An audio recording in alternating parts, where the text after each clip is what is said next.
అందరికీ నమస్కారం అండి. నేను మీ నాగపద్మను. చందమామ కథల్లో ఒక కథ. కథ పేరు ఏమిటో తెలుసా? అనుమాన పిశాచం. ఏమిటంటే అనుమానం ఎలా కలుగుతుంది? ఈ కథలో మనం తెలుసుకుంటామన్నమాట. ప్రతి మగవాడికి ఆడదాని మీద అనుమానమే ఉంటుంది. ఎందుకుంటుంది? కొన్ని కారణాల వల్ల జరుగుతూ ఉంటుందన్నమాట. అదే ఈ కథ మొదలు పెడదాం అయితే మరి. ఇద్దరు రాజుల మధ్యన జరిగిన సంఘర్షణ ఇది. అమరావతి పట్టణాన్ని ఋతుపవనుడు, అలకా నగరాన్ని ధనంజయుడు అనే వాళ్ళిద్దరూ కూడా వేరే వేరే చోట్ల నుంచి ఉన్నా కూడా చిన్నప్పటి నుంచి బాల్యంలో వాళ్ళు ఒకే గురుకుల పాఠశాలలో చదువుకుంటూ, ఒకే కంచంలో తింటూ, ఒకే మంచం మీద పడుకుంటూ అలాగా చాలా బాగా స్నేహితులయ్యారు. చిన్నప్పటి నుంచి మిత్రులయ్యారనమాట. అతనికి తన స్నేహితుడంటే చాలా ఇష్టం. ఋతుపర్ణుడికి ధనంజయుడు అంటే చాలా ఇష్టం అనమాట. వాళ్ళు ఎంతో ప్రేమగా ఉండేవారు అనమాట. అలా జరుగుతుంటే యుక్త వయసు వచ్చాక ఏమవుతుంది? వాళ్ళ దేశానికి వెళ్ళిపోతారు కదా. వెళ్ళిపోయిన తర్వాత ఋతుపర్ణుడి తండ్రి చనిపోయాడు. రాజ్యభారం అంతా అతనికి పడిపోయింది. అలాగే ధనంజయ తండ్రి కూడా చనిపోయాడు. రాజులు పోతే ఏమవుతుంది? రాజు కొడుకులకి పట్టాభిషేకం చేసి రాజ్య బాధ్యతలన్నీ కూడా వాళ్ళకే అప్పగించడం వల్ల అక్కడ ఏమైందంటే స్నేహితులిద్దరూ కూడా కలుసుకోవడానికి అవకాశం లేకుండా పోయిందన్నమాట. ఈ ఇద్దరు రాజులు వాళ్ళ యొక్క దేశాన్ని సరిగ్గా పరిపాలించడం చేత స్నేహితులిద్దరూ కూడా కలవలేకపోతున్నారన్నమాట. ఎలాగైనా తన స్నేహితుడిని కలవాలని ఋతుపర్ణుడు అనుకుంటూ ఉండేవాడనమాట. ఋతుపర్ణుడికి భార్య సౌదామిని. ఆమె చాలా బాగుంటుంది, మంచి అందగత్తె. భర్త అంటే మహా సాధ్వి. ఎలాగంటే ఆయన ఎలా చెప్తే అలా నడుచుకుంటూ వెళ్ళడము, ఆయన ఎలాగా ఏమి కావాలంటే అన్నీ సమకూర్చడము, ఇలాంటివన్నీ చేస్తూ ఉండేదన్నమాట. ఆ రాజుకి భార్య అంటే అంతులేని ప్రేమ. వాళ్ళకి ఒక కొడుకు కూడా పుట్టాడు. ఆ కొడుకు పేరు ఏంటో తెలుసా? లోహితుడు. అనుకూలవతమైన భార్య తోడుగా ఉండి చక్కగా ఎదుగొచ్చిన కొడుకుతో సుఖంగా కాపురం చేస్తున్నాడు. ఎవరు? ఋతుపర్ణుడు. ఏ లోటు లేదు, ఎంతో హాయిగా ఉంది. కానీ తనకొకటే దిగులు. ఏంటంటే చిన్నప్పుడు తన ధనంజయుడు స్నేహితుడు ఉన్నాడు కదా, ఒకసారి అతన్ని చూడాలని అనిపిస్తుందన్నమాట ఆయనకి. ఆ బాధ ఒకటే ఉంది. నేను చాలా సంవత్సరాలు అయిపోయింది నా స్నేహితుడిని చూసి, ఎలాగైనా అతను కలవాలి నేను అనుకుంటూ ఉండేవాడనమాట. అయితే ఒకసారి ఏమైందంటే ధనంజయని ఒకసారి వాళ్ళ ఇంటికి వచ్చి ఒక మాసం అంటే ఒక నెలల పాటు ఉండమని అడిగి కబురు పెట్టాడనమాట. కబురు పెడితేని ఎప్పటికప్పుడు అతను రాకుండా వెళ్ళిపోతూనే ఉండేవాడు. వచ్చేవాడు కాదు. ఎందుకంటే ఎవరి బాధ్యతలు వాళ్ళకు ఉంటాయి కదా మరి. అందువలన చివరికి ఎలాగైతే ధనంజయుడు అమరావతికి వచ్చేసాడు. బాల్యమిత్రులు ఇద్దరూ చాలా కాలానికి కలుసుకున్నారు. వాళ్ళ చిన్ననాటి విషయాలన్నీ చెప్పుకున్నారు. వాళ్ళకి ఆనందం, ఎంతో సంతోషంగా ఉందన్నమాట. అతిథైన ధనంజయుడు అంటే భర్తకి ఎంతో అభిమానం ఉందని భార్యకి తెలుసు. సౌదామిని కూడా చాలా చక్కగా అతనికి అన్ని రకాల మర్యాదలు చేసింది. అలాగ కొన్ని వారాలు అయిపోయింది. ధనంజయుడు తన మిత్రుడితో, మరికి నేను వెళ్ళి రానా? మరి నా దేశంలో ప్రజలు కూడా ఎలా ఉన్నారో ఏమిటో ఒకసారి చూడాలి కదా, వెళ్తానే అన్నాడు. అప్పుడే వెళ్ళడం ఏమిటి? నువ్వు ఒక మాసం ఒక నెలల పాటు మా ఇంట్లో ఉంటానన్నావు. 3 వారాలు కూడా అవ్వలేదు, అప్పుడే వెళ్ళిపోతానంటావేంటి? ఉండొచ్చు కదా, ఇంకో 2 వారాలు ఉండొచ్చు కదా అన్నాడు ఋతుపర్ణుడు. అబ్బబ్బా, అలా కాదు, అంతగా అయితే మరొక వారం వస్తానులే అన్నాడు ధనంజయుడు. అయితే ఋతుపర్ణుడికి చాలా కష్టం వేసింది. ఎందుకంటే ఒక నెలల పాటు ఉంటా అన్న తన స్నేహితుడు 2 వారాలతో వెళ్ళిపోవడం ఏమిటి? ఇంకో 3 వారాలు ఉండొచ్చు కదా అని చెప్పి ఏం చెప్పాడంటే, నా మాట చెప్తే వింటలేదని చెప్పేసి భార్యాభర్తలు ఇద్దరూ మాట్లాడుకున్నారు. ఋతుపర్ణుడు భార్యతో చెప్పాడు, సౌదామిని, నా స్నేహితుడికి నేను ఎంత చెప్పినా అతను ఉండలేదు, వెళ్ళిపోతానంటున్నాడు. ఒకసారి నువ్వు చెప్పు చూడకూడదా అన్నాడు. అంటేని సరే నేను చెప్పేసి ఆమె ఏం చేసింది? అతను వెళ్ళిపోతాను అనుకున్న సమయానికి ఆమె వచ్చి, మీరు వెళ్ళిపోతే మాకు ముఖ్యమైన ఆప్తల్ని మేము పోగొట్టుకున్న వాళ్ళం అవుతాం. అందువల్ల మీరు దయచేసి 4-5 వారాలు మాతో ఉండండి, అదే మాకు పెద్ద వరం అంటూ ఆవిడ ఎంతో దీనంగా చాలా చక్కగా చెప్పిందనమాట. పైగా చెప్పింది, నా భర్తను కష్టపెట్టి మీరు వెళ్ళడం మీకు ఏమైనా భావ్యంగా ఉందా చెప్పండి అంది. ధనంజయుడు తన స్నేహితుడి మాట అంటే తీసేశాడు, కానీ స్నేహితుడి భార్య అంత దీనంగా అడిగేసరికి అతనికి కొన్ని రోజులు ఉంటే బాగుంటుంది అని అనిపించింది. ఆవిడ అలాగా ఆప్యాయతగా అడుగుతుంటే ఒక చెల్లెలు పిలిచినట్టుగా, చెల్లెలు అడిగినట్టుగా అనిపించింది అతనికి. అలాగా అప్పటి వరకు కాదు కూడదు అన్న అతను భార్య అనేసరికి చెప్పేసరికి అతను ఒప్పుకున్నాడు. ఒప్పుకుంటే మన ఋతుపౌర్ణుడి గారికి అనుమానం వచ్చేసింది. ఏమిటి, నేను చెప్తేనేమో ఉండంటాడా, నా భార్య చెప్తేనేమో ఉన్నాడా, ఏమిటిది, నా భార్య ఇంత అందగత్తి కదా, ఒకవేళ వాళ్ళిద్దరైనా ప్రేమించుకుంటున్నారా ఏంటి అని చాలా అనుమానం వచ్చేసింది అతనికి. అనుమానం వచ్చేసేసి, ఏ మనిషికైనా అనుమానం వస్తే ఎలా ఉంటుందండి, పురుగు ఒక కాయను తొలిచినట్టుగా మనిషి శరీరంలో మనసును తొలిచేస్తూ ఉంటుంది అన్నమాట. అలాగా చాలా బాధపడిపోతున్నాడు ఋతుపర్ణుడు. తన అంతరంగుణ్ణి ఋతుపౌర్ణుడికి ఎలాగంటే భార్య మీద అనుమానం చాలా ఎక్కువైపోయిందనమాట. ఎక్కువైపోయి ఏమిటి, నా భార్య మాట విని అతను ఇక్కడ ఉన్నాడా అనుకుంటూ బాధపడిపోతూ అతను ఏం చేశాడంటే, ఎలాగైనా సరే ఇతని విషం ఎట్టి చంపించేయమని చెప్పేసి తన అంతరంగకుడుగా ఉండే ఒక మనిషిని, ఒక దేవుడని అతను పిలిచి చంపేయమన్నాడు. చంపేయమంటేనే అతనికి అంతా అర్థమైపోయింది. ఏమిటి, ఈమె చూస్తే మహాప్రతివ్రత, భార్య చూస్తే మహాప్రతివ్రత, ధనంజయుడేమో ధర్మమూర్తి, ఏమిటి ఎందుకు ఇలా అంటున్నాడు, ఇలా చేయమంటున్నాడేంటి అని అనుకుని మొత్తం అంతా కూడా స్నేహితుడు ధనంజయుడికి చెప్పేశాడు. నీ స్నేహితుడిలో నేను చంపమంటున్నాడండి స్వామి, మీరు వెంటనే వెళ్ళిపోవాలి ఇక్కడి నుంచి అని చెప్పాడనమాట. అలా చెప్పినప్పుడు ఏం చేశాడంటే ధనంజయుడు ఎవ్వరికి చెప్పలేదు. ఎందుకంటే చంపేస్తారని తెలిసాక ఎవరన్నా ఉంటారా, అన్నంలో విషం కట్టి కలిపేయమంటే ఎవరుంటారండి. వెళ్ళిపోయాడు, అలకా నగరానికి వెళ్ళిపోయాడు అనమాట. ధనంజయుడు వెళ్ళిపోవడంతో ఋతుపౌర్ణి ఇంకా అనుమానం పెరిగిపోయింది. ఏంటి ఇలాగా అనుకుంది. ఈ లోపల సౌదామిని గర్భవతి అయింది, నిండు చులాలుగా ఉందన్నమాట. ఆమె మీద అనుమానంతో ఏం చేశాడంటే జైల్లో పెట్టించేశాడు. అలాగా తల్లిదండ్రులు ఇద్దరు గొడవ పెట్టుకోవడం వల్ల వాళ్ళ కొడుకుకి లోహితుడికి జబ్బు చేసింది. వాడికో మనోవ్యత మంచమడిపోయాడు. ఏంటి, అమ్మా నాన్న ఎంత బాగుండేవారు, ఈ చిన్నగా ఎందుకు ఇలా గొడవ పడుతున్నారో వాడికి అర్థం కాలేదు. ఈ నాన్నకు వచ్చిన అనుమానం ఏంటనేది తెలియదు వాడికి. సౌదామిని ఏం చేసిందంటే, దాన్ని జైల్లో పెట్టారు కదా, ఆ జైల్లో పెట్టినప్పుడు ఒక మంచి అందమైన ఆడపిల్లని కనేసిందనమాట. ఋతుపౌర్ణుడు ఇంకా ఇంకా కూడానేమో వాడి భార్య మీద అనుమానమే. అక్కడ ఏమైందంటే, ఒక అంతరంగకుడి భార్య ఉంది, ఆమె శీలవతి అనమాట. ఆవిడ ఏం చేసింది, జైల్లో ఉంటే పురుడు పోసింది సౌదామనికి చేసి, ఇదేంటి రాజుగారిని అడుగుతానుండు అని చెప్పేసేసి ఆమె ఏం చేసిందంటే పిల్లని తీసుకొని రాజుగారి దగ్గరికి వచ్చింది. వచ్చి, రాజా ఏంటి ఈ బిడ్డ, నువ్వు నీ బిడ్డే, ఈమె చాలా పవిత్రాలు నీ భార్య, ఎందుకు ఇలా చేసావు, ఎందుకు ఇలా అంటున్నావు అని అడిగింది. అడిగితే అలా కాదు, నా ఒక అనుమానం ఉందంతే అని చెప్పాడనమాట. అడిగేసరికి ఋతుపౌర్ణికి ఏంటి, నా భార్య మంచిది కాదు అని వాడికి ఒక అదో రకమైన ఆలోచనతో ఉన్నాడనమాట. అలాంటి దాన్ని పుట్టిన బిడ్డ నా బిడ్డ కాదు అని చెప్పేసి దీని పిల్లని ఎక్కడన్నా వదిలిపెట్టేసేయండి అని చెప్పేసి, లేకపోతే దీన్ని చంపేయండి అన్నాడనమాట. ఏంటి, కన్న కూతుర్ని. అందులో ఒక సౌబాలుడు అనే ఒక అంతరంగికుడు ఉన్నాడనమాట. ఆయన ఏం చేశాడంటే ఏం విచారించకుండా రాజకుమార్తెని తీసుకొని పడవ మీద సముద్రంలోకి వెళ్ళిపోయాడు. మార్గ మధ్యలో ఏమైంది, పెద్ద తుఫాన్ వచ్చింది. తుఫాన్ వచ్చి ఆ తీరం అంతా అదో రకంగా తయారైపోయిందనమాట.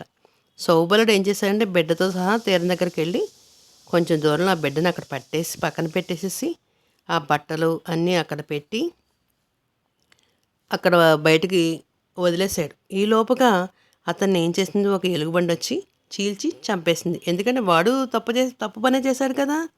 అక్కడ ఏమైందంటే, మామూలుగా ఆ పిల్ల అక్కడ అలా వదిలేయడంతోనే ఒక గొర్రెలు కాచుకునేవాడు అక్కడికి వచ్చాడు.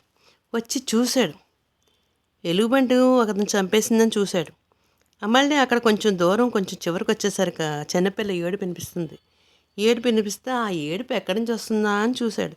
చూసి వాడికి చాలా సంతోషమైంది. ఎందుకంటే వాళ్ళకి డబ్బులు లేవు, బట్టలు లేవు, కనీసం అతనికి ఒక బిడ్డ కూడా లేదన్నమాట. పైగా పక్కనేంటి మంచి బంగారంతో అందమైన బిడ్డ, ఎంతో విలువగల నగలున్నాయి, బట్టలున్నాయి. ఇంత అందమైన పిల్ల ఎవరా అనుకుని ఏం చేశాడంటే ఇంటికి వెళ్ళాడు. పిల్లని తీసుకుని వెళ్ళాడు. భార్యతో చెప్పాడు, ఏమే మనకి బిడ్డ లేరు, నువ్వు బాధపడుతున్నావు కదా, అందుకే మనకి భగవంతుడి బిడ్డనిచ్చాడే అంది. "ఉమ్, ఇక నుండి మన దరిద్రం కూడా తీరిపోతుంది.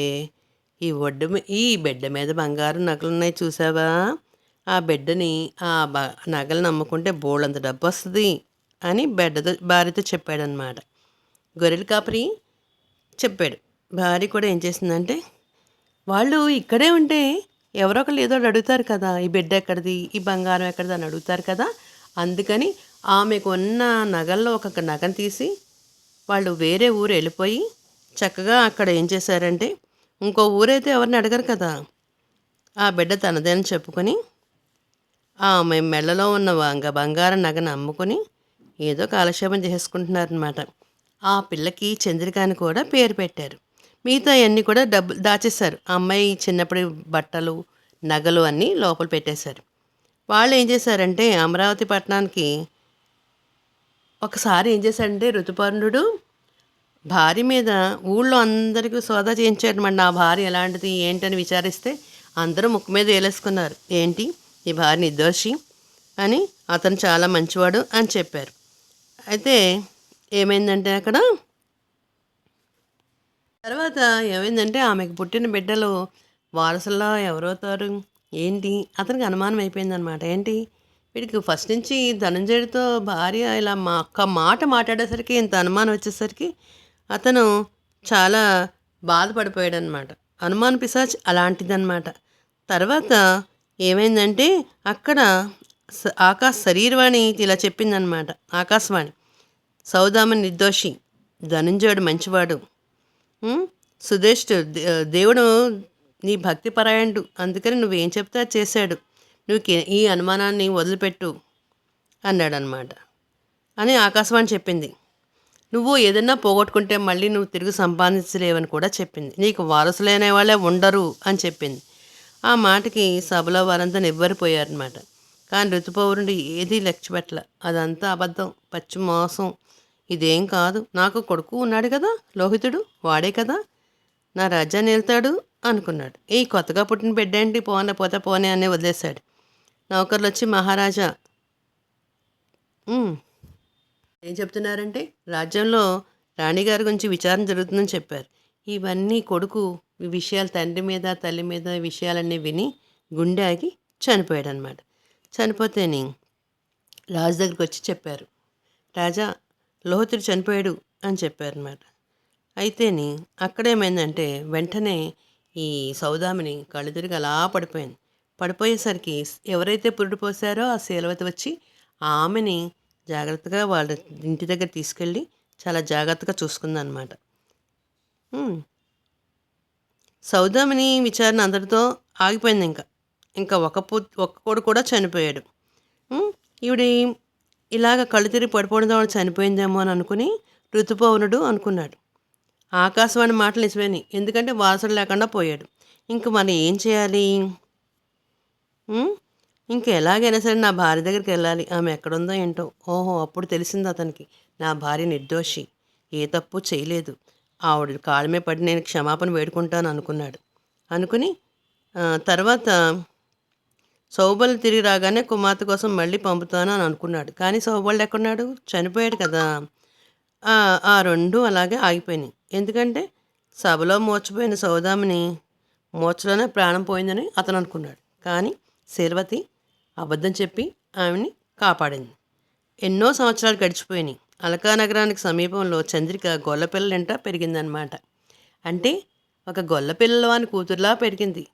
కానీ ఆమె రూపురేఖలన్నీ కూడా మనిషి ఎలా ఉందంటే అందమైన రాజకుమార్తెలాగా కనిపిస్తుందన్నమాట. మామూలు బట్టలు వేసుకుంటుంది, చక్కగా గొర్రెలను తీసుకుంటూ మేపుతూ ఉంటుంది. కానీ ఆమెలో ఉత్తమ లక్షణాలు వచ్చినాయన్నమాట. ఎంత గొర్రె పిల్లైనా అది వాళ్ళ పిల్ల కాదు కదా, రక్తం వాళ్ళది కాదు కదా మరి. అయితే అక్కడికి ఒకసారి ఏమైందంటే, ధనంజయుడికి ఒక కొడుకున్నాడు. ఆ కొడుకు పేరంటే చంద్రకేతుడు. వాడు ఏం చేశాడంటే, రాజు కొడుకులు ఏం చేస్తారు, సరదాగా వనవిహారం చేస్తారు. మిత్రుల వెంట ఎలా వెళ్తూ ఉంటారు. గొర్రెల కాపరి కాస్తున్న చంద్రికను చూశాడు. అబ్బా, ఈమె ఎంత అందంగా ఉందేంటి, ఈమెతో 2 మాటలు మాట్లాడితే బాగుంటుంది కదా అనుకున్నాడు. అలాగా దగ్గరికి వచ్చి మాట్లాడేవాడు. రోజు రోజు వాళ్ళ ఇంటికి వెళ్ళిపోతూ అతను ఆమె తండ్రితో కూడా స్నేహం చేశాడనమాట. రాజకుమారుడు తనని తెలిస్తే వాళ్ళు ఒప్పుకోరని చెప్పేసి తను రాజకుమారు కాదని రహస్యంగా ఉంచేశాడనమాట. ఈ లోపల ధనంజయుడు తన కొడుకు ఎక్కడికి వెళ్తున్నాడు ఏంటి, అసలు రాజ్యంలో ఉండలేదు, ఎక్కడో అక్కడక్కడ తిరుగుతున్నాడని చెప్పేసి తండ్రి కొంతమంది వాళ్ళ 2 మనుషులను పంపించాడనమాట. పంపించి చూడమంటే వాళ్ళు చూశారు. వాళ్ళు ఏం చేశారు, ఒక గొర్రెల కాపరి కూతురుతో మాట్లాడుతున్నట్టు తిరుగుతున్నట్టు వాడెళ్ళి రాజుకు చెప్పాడనమాట. అక్కడ అనుకోకుండా ఒక ఉత్సవం జరిగిందనమాట. ఉత్సవం ఏంటంటే గొర్రెలకి ఉత్సవం చేస్తారు. ఏంటంటే గొర్రెలకు ఉన్నంతా తీసేసి నీట్గా చెక్కి వచ్చిన వాళ్ళందరికీ మంచి మంచి భోజనాలే పెడతా ఉంటారనమాట. అలాంటి సమయంలో ఏమైందంటే, ధనంజయుడు చక్రకేతుడు కూడా అక్కడికి వెళ్ళాడు. అతను కొంచెం వెనకాలే అనేక రకాల మామూలు దుస్తులు వేసుకుని ఒక కాపులాగా ఇతను కూడా ధనంజయుడు కూడా వెళ్ళాడనమాట. వెళ్ళి పెద్ద పెద్ద తలపాగాలు గడ్డాలు పెట్టుకున్నాడు. ధనంజయుడు ఏం చేశాడంటే ఆ గొర్రెల కాపరి దగ్గరికి వచ్చి, ఈ అందమైన పిల్లయ్య ఎవరిది, ఆమెతో మాట్లాడే అబ్బాయి ఎవరు అని అడిగాడు. అప్పుడు, అయ్యా అది నా పిల్ల సేంద్రిక, ఆ అబ్బాయి దాన్ని పెళ్ళాడని అంటున్నాడే, పెళ్ళాడితే అదొట్టవంతుడే, ఎందుకంటే మా పిల్ల బొత్తిగా పేదదేం కాదు, దాని పేరున బోళ్ళు నగలు నాయనాలు ఉన్నాయి అన్నాడు మందకుడు, అంటే గొర్రెల కాపరి. ఆ నగలు చంద్రిక తల్లి పెట్టినవే. ధనంజయుడు తన కొడుకుని దగ్గరికి వచ్చి, అబ్బాయి, సంబంధం కూడా చూడకుండా పిల్లతో అదే పనిగా మాట్లాడుతున్నావేంటి, ఈ పిల్లంటే నీకు ఇష్టమా, కనీసం గాజులను కొనిపెట్టవా అన్నాడు. అంటే తండ్రిని తనకు తెలియదు, ఈ పిల్ల ఎవడో అతను వచ్చాడు అనుకున్నాడు అంతే. మారువేషంలో ఉన్నాడు కదా మరి తండ్రి. అయ్యా, ఈ పిల్ల గాజుల కోసం మురిసిపోవట్లేదు, ఆమెకు అన్నిటికంటే విలువైన నా హృదయం ఇస్తాను, త్వరలో నేను ఈమెను పెళ్లి చేసుకుంటాను అన్నాడనమాట. ధనంజయుడు కోపం వచ్చేసింది. ఏంటి, ఒక్కసారిగా తలపాగా గడ్డాలు తీసేసి, ఏంటి ఈ గొర్రెల పిల్లనా నువ్వు పెళ్లి చేసుకునేది, ఇలా వచ్చావని నిన్ను నీ పిల్లని తల్లిదండ్రులు అందరూ కూడా చంపేస్తాను అన్నాడు. యువరాజు వేయండి ఒక గొర్రెలు కాసుకుని అమ్మాయిని పెళ్లి చేసుకుంటావా అని గట్టిగా అరిచాడు. తర్వాత అక్కడ ఏమైందంటే, మళ్ళీ ధనంజయుడు అంతరంగిడి గడికి వచ్చి, వీడిని పెందరాడే ఇంటికి తీర్చు అంటూ గబగబా వెళ్ళిపోయాడు. ఆయన రాజుగారిని చంద్రకేతుడిని యువరాజుని తెలియగానే అందరూ కూడా చాలా సంతోషపడ్డారు. ఏంటి సంతోషపడలా, భయపడిపోయారు. ఏంటి, రాజు కొడుకా మా అమ్మాయితో స్నేహం చేస్తున్నాడా అని కంగారు పడ్డారు. ఇంకేం అనలేదు. చంద్రిక మాత్రం ఏమందంటే, అక్కడి నుండి అందరూ వెళ్ళిపోయారు. అప్పుడు అంటుంది, ఏంటి నేను గొర్రె పిల్లని, నన్నేమన్నా గొర్రె వాళ్ళ అమ్మాయిని చెప్పేసి నన్నేమన్నా ఎటకారంగా ఉందా, మీ ఇంట్లో ఎండపడుతుంది, మా ఇంట్లో ఎండపడుతుంది, సూర్యుడు ఒకలాగే ఉంటాడు, ఏంటి అయ్యా, ఇతను యువరాజానికి తెలియకనే స్నేహం చేశాను నేను, మీకు మాకు పొత్తు ఎలా కుదురుతుంది, మీ దారి మీరు వెళ్ళండి అని చెప్పి చంద్రకేతుడు చెప్పేసింది. చంద్రిక, మా తండ్రి కోపడ్డాడని నన్ను విడిచి వెళ్తావా, వద్దు అన్నాడు. గొల్లపిల్లపైతే ఏమి, నేను ప్రేమించాను, పెళ్లి చేసుకుంటాను అన్నాడే కానీ అది సాధ్యమైన పని కాదనుకున్నారు. అప్పుడు సుధేష్ఠ అనే ఒకడు ఒక ఆలోచన పెట్టాడనమాట. చంద్రికని ఆమె తల్లిదండ్రులని చంద్రకేతుని వెంట పెట్టుకుని అమరావతి పోయి సౌదామిని చూపిద్దామని అనుకున్నారనమాట. అంటే రుతుపవనుడు ఊరు వెళ్ళిపోదాం అనుకున్నారు. అక్కడ చంద్రిక చక్క పెళ్లి చేసుకుంది కానీ మీరిద్దరూ అని చెప్పాడు. రాజుని మళ్ళీ చూడాలని కోరుకుంది ఆ సుధేష్ఠుడికి. ఆయన ఏం చేశాడు, చాలా ఏళ్ళయి పశ్చాత్తాపంతో మునిగిపోతున్నాడని తెలిసింది. సుధేష్ఠుడు అనుకున్నట్టుగానే ఏమైంది, అమరావతి వెళ్ళిపోయారు. మందకుడు అంటే గొర్రెల కాపరి చంద్రికను కూడా చిన్ననాటి నగలు దుస్తులు అన్నీ పట్టుకుని వెళ్ళి తెచ్చారు. దీన్ని బట్టి ఋతుపౌరుడు నా పిల్లే కదా అని తెలుసుకుంటారు కదా అని అనుకున్నారనమాట. ఇన్నాళ్ళకి అతనిలో మంచి మార్పు వచ్చింది. ఇన్ని సంవత్సరాలకి నా బిడ్డ నా భార్యేది అన్న ఆలోచన అతనికి వచ్చిందనమాట. పిల్లని చూడగానే నా కూతురని ఒప్పుకున్నాడు. సౌదామిని కూడా బతికి ఉంటే ఎంత బాగుండు అనుకున్నాడు. అయితే ఋతుపర్ణుడు అస్తమానం భార్య గురించి తలుచుకుంటున్నాడు. నేను చాలా తప్పు చేశాను, నా భార్య శీలవతి కాదనుకున్నాను అనుకుని అయ్యో పోయిన వాళ్ళు తిరిగి వస్తారా ఏంటి అని అనుకున్నాడనమాట. ఈ లోపల అక్కడ ఒక అపూర్వమైన సౌందర్యం ఒక శిల్పం తయారు చేశారనమాట. తయారు చేసి చూడడానికి అందరూ వస్తున్నారు. మా ఇంటికి రండి అని చెప్పింది శీలవతి. శీలవతి ఏం చేసింది, ఒక మంచి అందమైన బొమ్మలాగా సౌదామిని అలంకరించి ఉంచి బొమ్మలా నుంచోబెట్టింది అనమాట. శీలవతి ఏం చేసింది, ఒక తెర వేసేసింది. ఆ తెరలోంచి బొమ్మను చూడమని చెప్పింది అనమాట. సౌదామిని చూపించింది.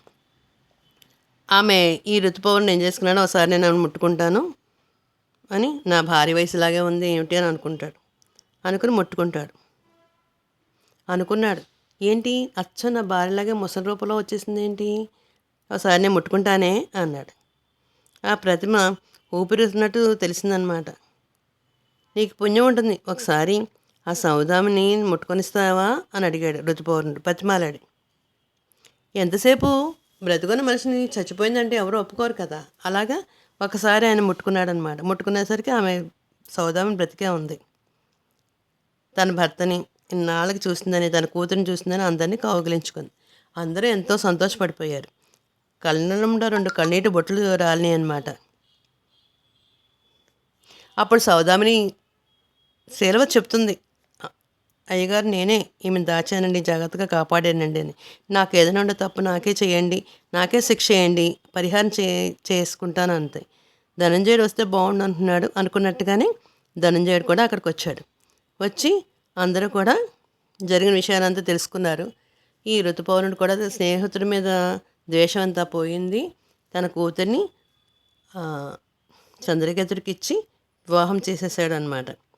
చేసేసి చాలా సంతోషంగా ఉన్నాడు. మిత్రులందరూ కూడా మిత్రులు అయిపోయారు, శత్రువులలో మిత్రులు అయిపోయారు అనమాట. తర్వాత చంద్రకేతుడికి